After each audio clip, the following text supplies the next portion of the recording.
श्री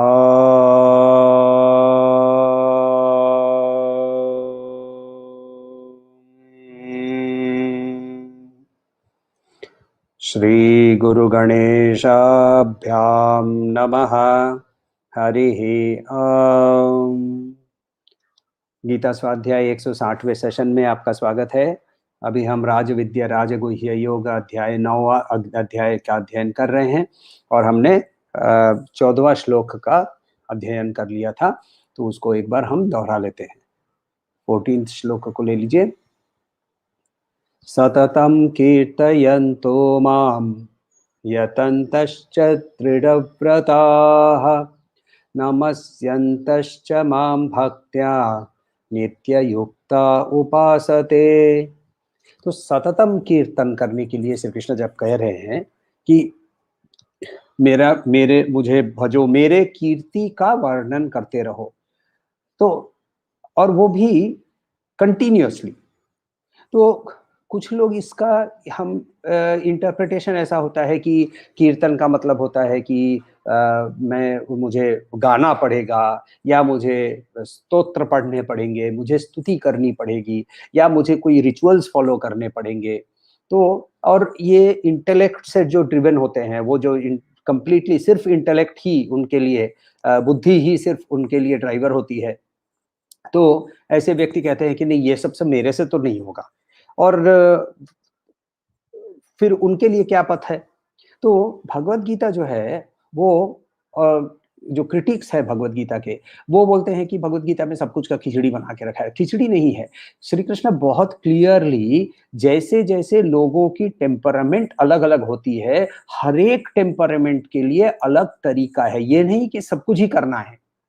यदि हमें कीर्तन इन द फिजिकल फॉर्म पसंद है तो हम कीर्तन करें। दूसरे किसी को, यदि दूसरा कोई कर्म से ही उनको पथ यदि दिख रहा है तो वो कर्म करे। ये इसका मतलब ये नहीं कि हमें सब कुछ भी करना पड़ेगा, क्योंकि अल्टीमेटली सारे पथ जाकर उसी जगदीश्वरी के चरणों में जाकर मिलते हैं।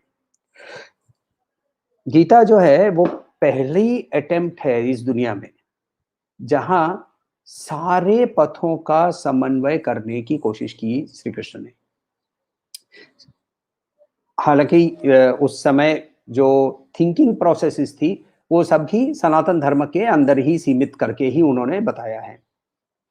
श्री रामकृष्ण परमहंस के समय सिर्फ सनातन धर्म नहीं, और भी धर्म की इन्फ्लुएंसेस दिखने लगी थी, और उन्होंने ये सारे को भी एक्सपेरिमेंट करके इनमें भी वही समन्वय है ये भी प्रमाणित किया। एक्चुअली किसी ने श्री महेंद्र गुप्त जिन्होंने कथामृत का उन्होंने वो डायरी लिखी है, तो उनको किसी ने कहा कि मैं गीता का अध्ययन करता हूँ और ये ठाकुर के मुंह से जो जो निकलता है वो सब कुछ एकदम गीता के जैसे ही, जो गीता में लिखा हुआ है वही निकलता है। तो श्री महेंद्र गुप्ता ने कहा कि जिसने गीता बोली थी वही अभी कथामृत बोल रहा है, तो फिर क्या फर्क कैसे आएगा? क्योंकि वो समन्वय के अलावा आगे बढ़ने की उपाय नहीं है। ये हम लोगों को श्री कृष्ण के बाद श्री रामकृष्ण परमहंस और आगे सारे हमारे जितने महान हैं, इन्होंने ये हम लोगों को दिखाया। तो हर एक की टेम्परामेंट अलग होती है। हर एक व्यक्ति के अंदर में छोटी छोटी छोटी छोटी यूनिकनेस होती है, और इस यूनिकनेस के को स्ट्रेंथ के तरह से, अपने बल के तरह से यूज करके इसको हम यदि आगे जाने का मार्ग बनाएं, इससे इसको आगे जाने का साधन बनाएं, तो फिर हमारे लिए ये उपयोगी होता है। तो इसीलिए श्री कृष्ण कहते हैं ठीक है, तुम सिर्फ इंटेलेक्ट से काम करना चाहते हो, कोई प्रॉब्लम नहीं है, मैं तुमको इंटेलेक्ट वाला पथ भी बता देता हूं। तो 15वां श्लोक ले लीजिए।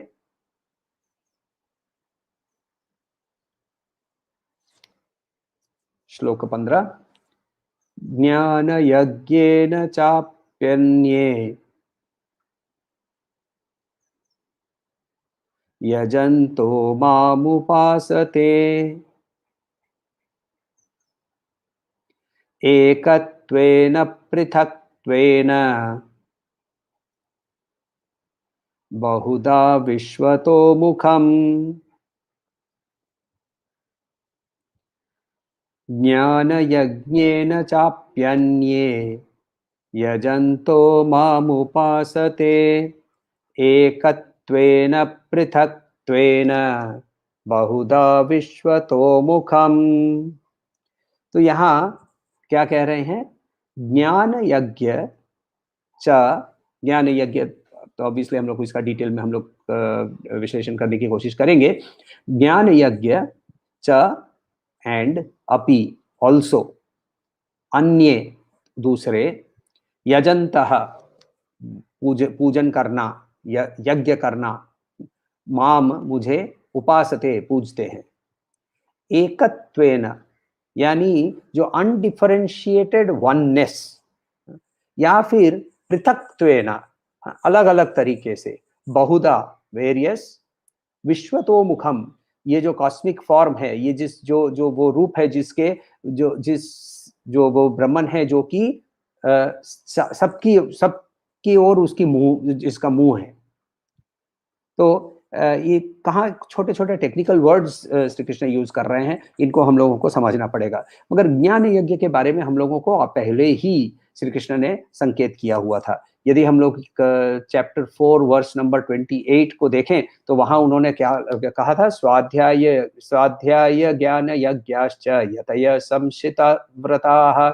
तो दृढ़ व्रता, संशित व्रता, ये तो उनकी कॉन्सिस्टेंट है कि यदि एफर्ट के अंदर में कंसिस्टेंसी नहीं होती है तो फिर आगे नहीं बढ़ सकते हैं। मगर कैसे? स्वाध्याय ज्ञान यज्ञाश्च, तो ज्ञान यज्ञ का भी हम लोगों को, जब चैप्टर 4 में हम लोगों को यज्ञों की लिस्ट पढ़ाई थी उन्होंने, तो उसके अंदर में उन्होंने द्रव्य यज्ञ, तप यज्ञ, योग यज्ञ इत्यादि इत्यादि, फिर प्राणायाम को भी यज्ञ, और फिर ब्रह्मार्पणम तो था ही।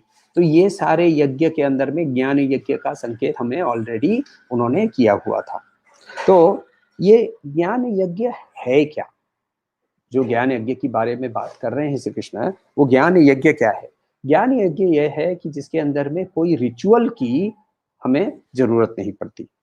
ये एक कंटिन्यूअस प्रैक्टिस है जिसके अंदर में हम सर्वत्र ही उसकी अनुभूति करने की प्रयत्न करते हैं।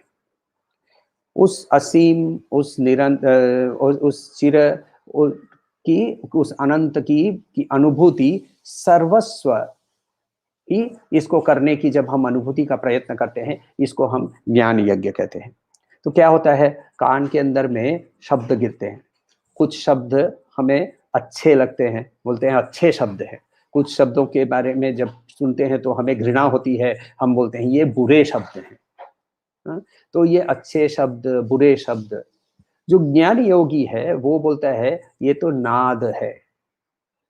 तो ये शब्द के अंदर में लाइक और डिसलाइक, और उस डिसलाइक यानी राग द्वेष है, इसको परे होकर इस दोनों के पीछे नाद है, और नाद ब्रह्मन का रूप है। कचरे का हीप देखा या राजा रवि वर्मा का ब्यूटीफुल एक सुंदर सा पेंटिंग देखा, दोनों को देखकर, दोनों के लिए देखने के लिए आंख ही यूज कर रहे हैं, और दोनों के अंदर में देखने के बाद दोनों के अंदर में बोल रहे हैं कि ये तो सिर्फ प्रकाश का ही, क्योंकि देखने, दृश्य करने के लिए आंख देखने के लिए हमें प्रकाश चाहिए, तो ये तो सिर्फ प्रकाश का ही एक मॉडिफिकेशन है। इस प्रकाश के मॉडिफिकेशन के कारण में ये मुझे कचरे का ढेर दिख रहा है और ये मुझे रवि वर्मा का सुंदर पेंटिंग दिख रहा है। तो ये जो डिफरेंशिएशन करना, ये डिफरेंशिएशन एक सरफेस लेवल पे हम कर रहे हैं, उसका सबस्ट्रेटम की अनुभूति के प्रयत्न करना, ये हमारे लिए ज्ञान यज्ञ होगा। तो श्री रामकृष्ण परमहंस के बारे में कहा जाता है कि उनको किसी ने बहुत गंदी तरह से गालियां देना शुरू किया। गाली दी तो वो समाधि में चले गए। क्यों समाधि में चले गए? बोलते हैं कि समाधि तो क्योंकि वो तो मुझे नाद ब्रह्म सुना रहा था। श्री स्वामी विवेकानंद बोलते हैं कि, और उन्होंने माई मास्टर करके जो बहुत सुंदर सी स्पीच दी थी अमेरिका में, उसके अंदर में उन्होंने ये कहा है कि वो देखने में भक्त जरूर थे मगर वो थे एक्चुअल ज्ञानी।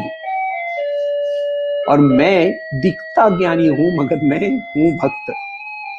तो इसीलिए मेरा विजन जो है वो अभी भी संकीर्ण है, मगर उसका विजन जो था वो सब कुछ को एनवेलप करने को तैयार था। तो ये जो ज्ञान यज्ञ है, इसका जो परफॉर्मर है, ज्ञान यज्ञ करने वाला जो यजमान है, ये क्या प्रैक्टिस करता है कि ये सारा सब पूरे के अंदर में एक एकत्व है। तो ये जो हमें पृथक दिखता है, इस पृथक के अंदर में एकत्व देखने की का जो प्रयत्न है, ये प्रयत्न ही ज्ञान यज्ञ है। तो ऑब्वियसली ये एक दिन में नहीं होता है हमारे से। गीली एक बॉनफायर ले लीजिए एग्जाम्पल के तौर से। बॉनफायर में आप एक गीली लकड़ी पास में रख देते हैं। तो गीली लकड़ी रखने से क्या होता है, उसमें आग तुरंत नहीं लगती है, मगर पास में जो आग है, उस आग के कारण धीरे धीरे धीरे पहले वो उसके अंदर में जो आर्द्रता है, जो वेटनेस है, वो सूखने लगती है। फिर वो आर्द्रता सूखने के बाद उसमें से थोड़ा थोड़ा करके धुआं भी निकलने लगता है, और अचानक से एक पॉइंट पे उसके अंदर में से ज्वाला निकल आती है। तो वैसे ही ये हमें प्रैक्टिस शुरू करनी पड़ेगी। मगर किसी भी प्रैक्टिस के साथ ना, किसी भी प्रैक्टिस के साथ प्रॉब्लम क्या है कि प्रैक्टिस करने के समय उसके साथ जितनी सारी जो अनप्लेजेंटनेस होती है वो जुड़ी होती है, क्योंकि ये हमें कॉन्शियसली प्रैक्टिस करना है, क्योंकि ये हमारे नॉर्मल कॉन्शियसनेस के विरुद्ध है। देखिए, आपका और हमारा एक्सपीरियंस क्या है कि मैं ये शरीर हूं, मगर अद्वैत वेदांत और श्री कृष्ण यहाँ ये बोल रहे हैं कि तुम इस शरीर से सीमित नहीं हो। ये कंप्लीटली मेरे एक्सपीरियंस के विपरीत स्टेटमेंट है, और यदि ये कंप्लीटली विपरीत स्टेटमेंट है तो उसकी अनुभूति करने के लिए प्रयत्न हमें हमारे नॉर्मल प्रयत्न के उल्टा ही प्रयत्न करना पड़ेगा। तो इसीलिए अद्वैत के अंदर में हमें प्रैक्टिस की भी जरूरत होती है। सिर्फ अहम ब्रह्मास्मि बोलने से अहम ब्रह्मास्मि की अनुभूति नहीं होती है। अद्वैत वेदांत के अंदर में पहले एक्चुअली देखा जाए तो एक्चुअली फॉर दैट मैटर अद्वैत वेदांत के अंदर में पूरी जो उसकी जो पूरी सीख है, ये ज्ञान यज्ञ का ही जब प्रसंग उठा है तो हम लोग इसके बारे में, ये बहुत फेमस कहानी है। 10 लोग थे और 10 लोग नदी को पार करके गए। नदी को पार करने के बाद किसी को अचानक से एक डर आया कि हम शायद हम लोग सब कोई आ गए हैं क्या। तो चलो गिनते हैं। तो 1 2 3 4 5 6 7 8 9। अरे 9 है। तो दूसरे ने कहा नहीं नहीं नहीं, रुको रुको रुको, तुमने गलत गिना है, मैं गिनता हूँ। 1 2 3 4 5 6 7 8 9। सबको 9 मिला। सब बैठ गए और हाहाकार करके रोने लगे कि हमारा 10वां मित्र खो गया है। तो उस समय, अच्छा पहले तो ये समझ लेते हैं, क्या ये लोग क्या बुद्धू थे कि भाई 10 जन है तो 9 जन को गिन रहे हैं। एक्चुअली वैसा नहीं है। क्या है ना, हम लोग सब कुछ हमारे बाहर खोजते हैं। तो देखिए, 9 यदि व्यक्ति मेरे बाहर है तो 10वां भी मेरे बाहर ही होगा ना। यही मेरी ट्रेनिंग है, यही मेरे 84 लाख योनियों से आई हुई ट्रेनिंग है कि जगत बाह्य है। तो इसीलिए मैं 10वें को मेरे बाहर खोज रहा हूं। तो वहां विवेकशील एक व्यक्ति वहां से जाता है, देखता है कि ये लोग सारे रो रहे हैं। रो रहे हैं तो इनको बोलता है, भाई ये लोग, आप लोग क्या हो गया, सब कोई एक साथ बैठ के नदी के किनारे बैठ के रो रहे हो। तो बोले, हम लोग सब कोई ने नदी पार की, 10 जन थे, अब हम लोग सिर्फ 9 हैं और हमारे एक मित्र खो गया है। वो कहाँ गया है हमें नहीं समझ में आ रहा है, और इसीलिए बैठकर रो रहे हैं। विवेकशील व्यक्ति देखकर देखता है कि 10 तो एक्चुअली है, उसको समझ में आ गया। तो वो पहले बोलता है उनको कि ये 10वां है, ये 10वां यही है, और 10वें को मैं तुम्हें दिखा सकता हूं। ये 10वां है, पहले तो तुमको मानना पड़ेगा। तो इन लोग बोलते हैं कि हाँ हाँ चलो मान लेते हैं कि 10वां है, तुम्हारा वचन सही है, चलो मान लेते हैं। जैसे ही हमारे सामने जब गुरु आता है और बोलता है आत्मन है, देही है, ईश्वर है, ब्रह्मन है, जगन ब्रह्मन सत्य, ब्रह्म सत्य, जगन मिथ्या, तब वैसे ही तब हमको बोलना पड़ता है, हमारे अंदर में वो विश्वास से हमें उसको मान लेना पड़ता है पहले। तब वो बोलता है कि चलो अब गिनो तुम। तो वो गिनता है पहला व्यक्ति, 1 2 3 4 5 6 7 8 9, और तब ये विवेकशील व्यक्ति उसका हाथ पकड़ के उल्टा भीतर की ओर घुमा के बोलता है ये 10। तो फिर दूसरा उछाल के बोलता है मैं भी प्रैक्टिस करूंगा, मैं भी ट्राई करूंगा। तो फिर वो भी बोलता है 1 2 3 4 5 6 7 8 9 10। तो ये गुरु को हाथ पकड़ के जब दिखाना पड़ता है, तो ये दिखाने के लिए भी हमें एडमिट करना पड़ता है, हमें एक्सेप्ट करना पड़ता है कि मैं देखने को तैयार हूँ। तो ये हमें दिखाया जाता है, उसके बाद हमें अनुभूति होती है। और इसीलिए अद्वैत वेदांत के अंदर में ना जो आगे बढ़ते हैं, इस आगे बढ़ने की प्रोसेस के अंदर में 7 स्टेप माने जाते हैं। 7 स्टेप क्या हैं? 7 स्टेप के अंदर में पहला स्टेप है कि हमारे अंदर में अज्ञान होता है। अज्ञान कैसा होता है कि हम एक्सेप्ट कर लेते हैं कि ये शरीर, ये मनस, ये बुद्धि मैं हूँ। तो ये अज्ञान के कारण हमारे अंदर में एक अध्यास यानी एरर हो जाता है कि इसी को मैं रियलिटी मान लेता हूं। दूसरा स्टेप अध्यास।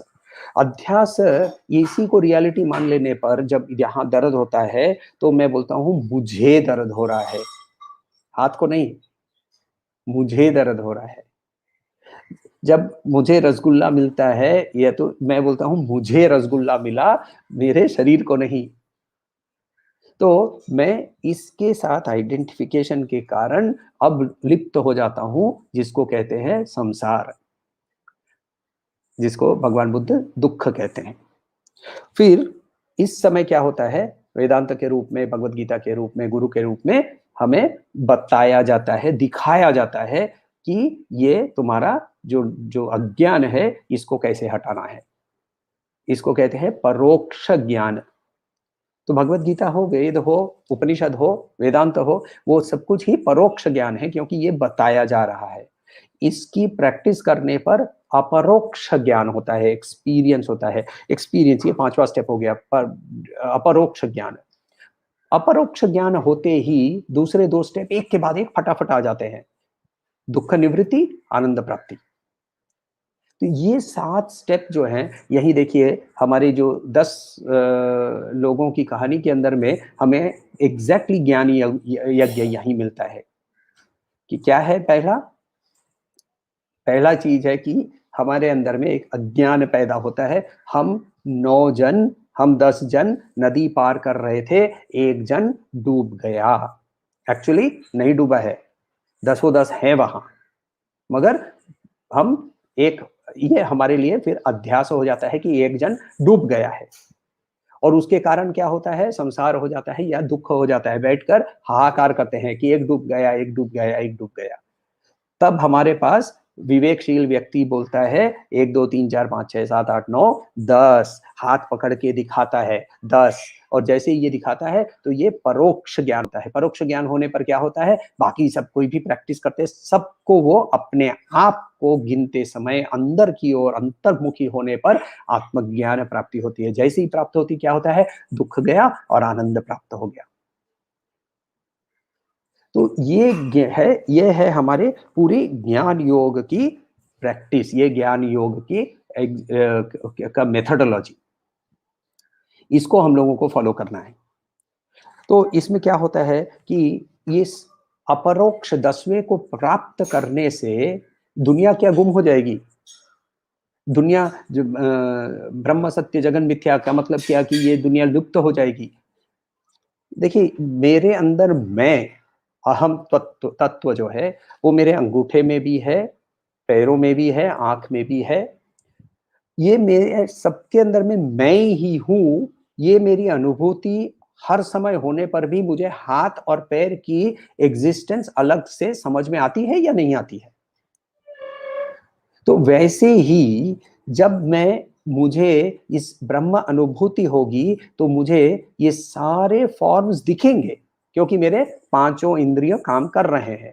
5 इंद्रियों से जो इनसाइड ऑर्गन्स ऑफ परसेप्शन, ज्ञान इंद्रियों से जो मैं ले रहा हूं और कर्म इंद्रियों से जो मैं कर रहा हूं, इन दोनों के अंदर में व्यावहारिक रूप से मुझे इनके सब के साथ इंटरेक्शन चालू रहता है, मगर मेरी इंटरनल जो वर्किंग होती है ना, इंटरनल जो कल पुर्जे हैं, ये सारे बदल गए होते हैं और मुझे इसकी जो रियलिटी एक्सरे विजन मिल गया होता है और वो एक्सरे विजन से मुझे दिखने लगता है कि इसके अंदर एक्चुअल रियलिटी उस वही ब्रह्मन है, वही सत्य है, वही चित्त है, वही आनंद है जो कि मेरे अंदर में भी है।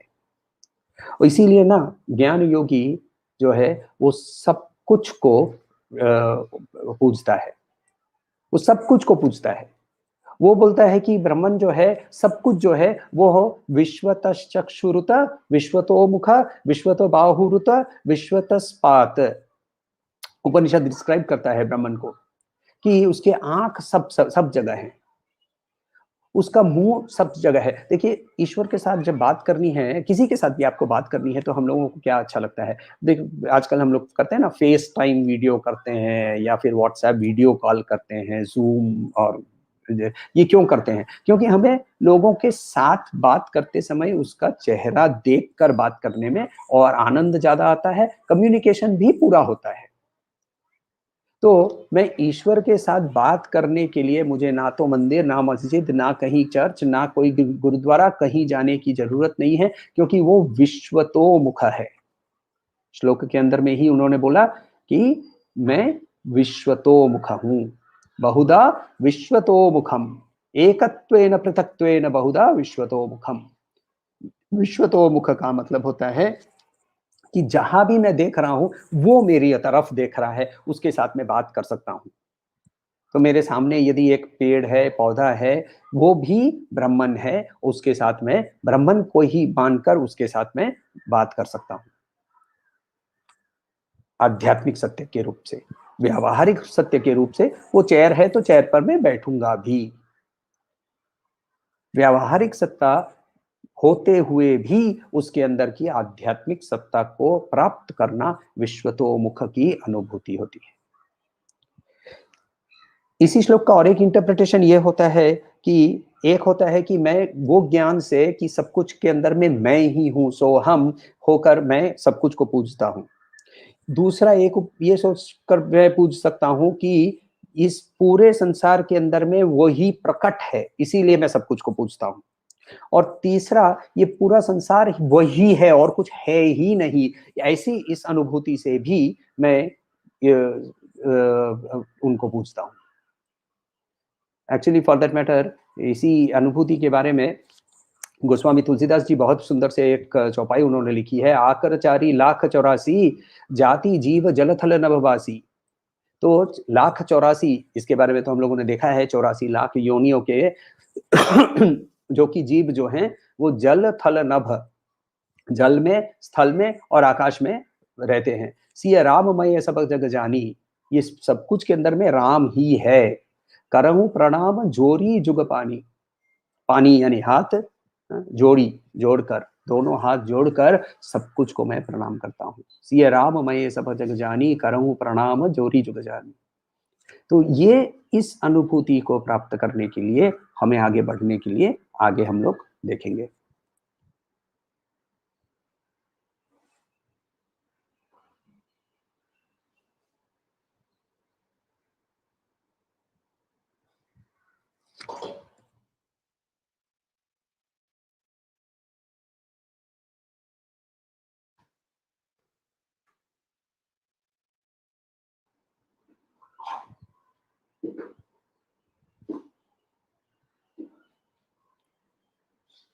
हाँ जी, आप किसी ने कहा है कि मेरा कोई एक क्वेश्चन है, तो यदि सवाल लिखकर यहाँ लिखें तो बेटर होगा, क्योंकि यहाँ बात तो नहीं कर पाएंगे आप।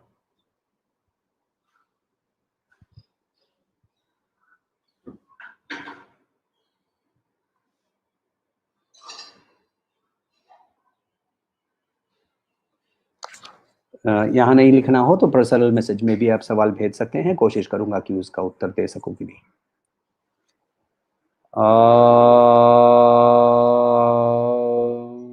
शांति शांति शांति।